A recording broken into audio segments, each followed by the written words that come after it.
Welcome everybody. We are coming to you live from Independence Art Farm.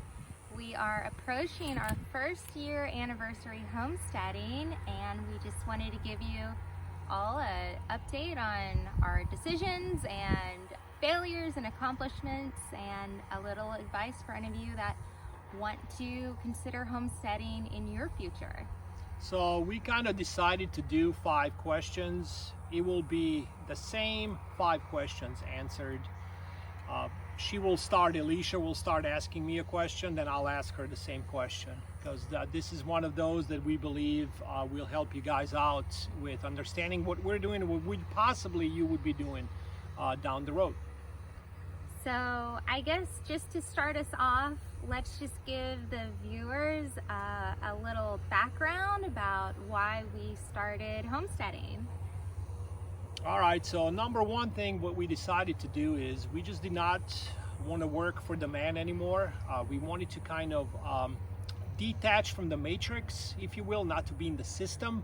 And we decided to have our own food and see what we can do with land and go from there. Yes, so we wanted to start a self-sufficient homestead where we were reliant on what the ground could give us and what we could produce ourselves. And we'll let you know first year into it how everything went. So once we start answering these questions, which like I said, I believe would be the ones that are most common, you guys can ask questions in the description down below and we will answer them. So here comes the first question here. I guess I will be the one answering first. All right, the hardest decision you've made to date since homesteading? I'll say the hardest decision was before homesteading even started, before we got officially here. It was to figure out all the logistics with kids. We also had, we lived far from here. We're talking like 10-hour drive. We had plenty of cars. We had a lot of furniture. It was the decision, do we sell it? Do we rent a U-Haul? Do we get one of those big boxes where you just hire a company and they come in to pick it up? Do we store it? Those were, I would say, the hardest decisions for me that we had to come up with. So we ended up getting a U-Haul and just making our way down here. We bought the property sight unseen, and we came out here and just moved in, got some people locally to help us actually move all of our stuff in. And from that connection, we actually met a lot of people that were gonna now eventually help us prepare our farm for livestock. So that ended up being a really good decision. Yep, and the company was a local company here. I'm not gonna name them just for privacy reasons. But these guys were all Army combat veterans that started kind of like a moving company, unloading, loading, stuff like that. And like Alicia said, we were able to use some of these guys. I just asked them, hey, we'll just pay you. Can you help us out with fence, with the barn, stuff like this? And they were just spot on with stuff. And it was mostly with no problems to get everything going for us. It really turned out to be kind of like a blessing to find good people like that. And that's actually leads to another really good point of advice, is to get to know your neighbors and get to know your surroundings when you are starting your first year homesteading, because they are going to be the ones that really help you out in a fix and help you get to know your new area that you just moved into. And I just want to add, when Alicia said we bought it sight unseen, this is probably something that a lot of people might already go into. I'm not sure if I would be able to ever do this. My advice, our advice would be you negotiate with the real estate agent to give you, like, let's say 24 hours, hopefully 48 hours that you can actually drive. So that's what we decided to do. We made the deal, like I said, sight unseen, but we decided to drive in and actually see the place live. We dropped the kids off on the way here at the grandparents and saw the place, because sometimes, a lot of times on pictures, it's not the same. Also, you wanted to see really the neighborhood and stuff like this. So we showed up here within an hour, we made our decision. So this is probably one of the biggest tools that you can have when you are making those kind of decisions, because some of these properties with land go really quick. So you might have to act and give yourself 24 hours. Yes, we found our property on landandfarm.com, and that was really a pivotal point in the negotiation, was to give us that 24 hours to put in our offer so we could actually come and see the property, because we were in Florida at the time. We bought the property in Arkansas, so that is a 10-hour drive, and they agreed to a 24-hour period where we could actually make our decision and pull out if we did not actually like the property. So that was actually a really good benefit that let us get into this property. And indeed, when we got here, we loved the way it looked. We loved the green grass. It was going to be perfect for our plans, because before we started looking for homestead, we kind of really wanted to know what we wanted to do with the land. And I knew I wanted to have cattle, and if you want to have cattle, that requires lots of green pasture land. So I knew that kind of cut out a lot of states that doesn't have a lot of green grass, a lot of lush pasture land. So when this property in Arkansas came up, it was way less expensive than some of the other properties we were looking at that might be fertile land as well. And so we jumped right on it, and we looked at it, we signed on the dotted line, and we set out on our adventure to start homesteading. So I would probably do part 2 and possibly 3 of this video, because this is the first time we are doing this live, as you guys can tell. So we are still on the question number 1, so we don't want this video to be too long, and we'll also see how it works out on YouTube and all this stuff. So I will go back to Alicia now with the same question that I answered, and now it's her turn to answer, unless you think that was for you. It was the same answer. It was the logistics and the moving, or you have something else that went as the hardest decision.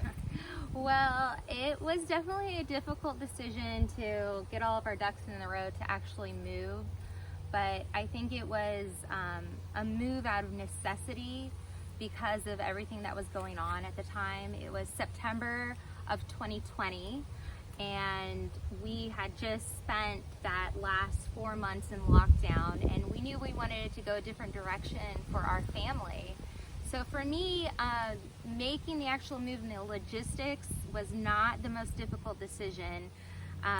When we had actually moved in and the polar vortex was coming through Arkansas, and we were faced with a very difficult situation with our propane tank getting low to non-existent in fuel reserves. We had to make the decision to leave our animals that we had already purchased, leave them in the care of a neighbor, which we were very fortunate to have them as backup, and evacuate the property to go to Alabama, where our family would be safe. And for me, that was a very difficult decision to leave our livestock behind, but in hindsight, obviously it was the best decision we could have made. We could have made no other decision because we were running out of propane, and there would have been no truck that would have been able to make it through the winter storm to refuel us, and we would have been frozen icebergs. Yeah, because our driveway, which we'll show you all of this through our videos as we're going to be posting probably every month, maybe even sooner if more updates are coming out, which here, that can happen any moment. Yeah, there is no way with our SUV we would have been able to get out of here. Our four-wheel drive is just older. It's used for the farm. That's not for a 5-hour drive with kids to go. So yeah, I drove 5 hours from Arkansas to Alabama on basically a sheet of ice through the entire drive, and we were hit with nighttime as well, if I'm not mistaken, because it was obviously not a regular 5.5 hour drive. This turned out to be like 8-hour drive or something like that. So we were at night, basically ice coming down.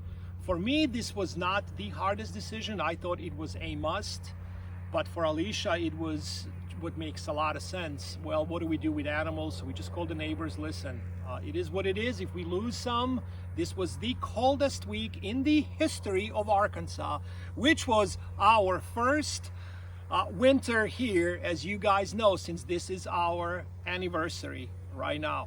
So we'll probably do one more question and make it very short for you, and then go into part 2 most likely tomorrow or the day after. So we'll do one more. Okay. So what was your favorite memory from the past year? I'll say I have a lot of them. My favorite one was when we bought cows, and we were going to just get 2 cows, right? Because we really are, you know, city slickers. We have no farming experience besides Alicia doing a lot of research. It's what she does, going to the library, reading a lot. But obviously, we both know, unless you're here and getting your hands dirty and actually doing it, no books can help. So when I saw these cows come in the trailer, this old man just brought the trailer. So we got 8 calves inside, and we were supposed to pick 2, but not one of them we were able to get out of the trailer. So I had one of the movers, and this is a big guy, all right? He also played offensive line for Arkansas here, so he's a strong guy. I'm talking, if he could not get the cow out, he was trying to get her, trying to pull her. I said, you know what? Let's see what else we can do here. Maybe get all of them. So Alicia got on the phone, called the man, not the driver, because he had really nothing to do with business part of it. He was just delivering. And we said, can we just negotiate $50 off of each calf and then buy all of them? So when we opened that gate of the trailer and see them come out in this lush green grass, was one of my favorite moments. But like I said, I got plenty, and I don't want to take up 20 minutes of this video. Well, that was definitely very memorable for me as well. I would say my favorite memory, and this is continuously my favorite memory, is just seeing our kids playing in our front yard and not have to worry about cars that are driving by so quickly that we were so used to seeing in our some of the bigger cities that we've lived in. And the sense of peace and serenity that happens every time, you know, I walk out my front door. I mean, those are my favorite memories, and for that, I'm so grateful that we've been able to start this journey and move forward with our homestead, and you know, continue every day to work to see where this adventure leads us.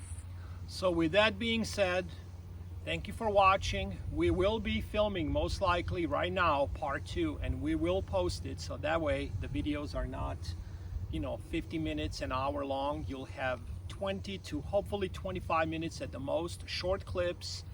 If you like these videos, like them, share them with your friends, and make comments down below. Let me know what you think about it. So yeah, that would be it, and we'll see you on part 2 of the Marco and Alicia Independence Arc Experience, the City Slickers. Bye. Bye. That was good. You like that? Yeah, I think that was money. Yeah, you do not want to go into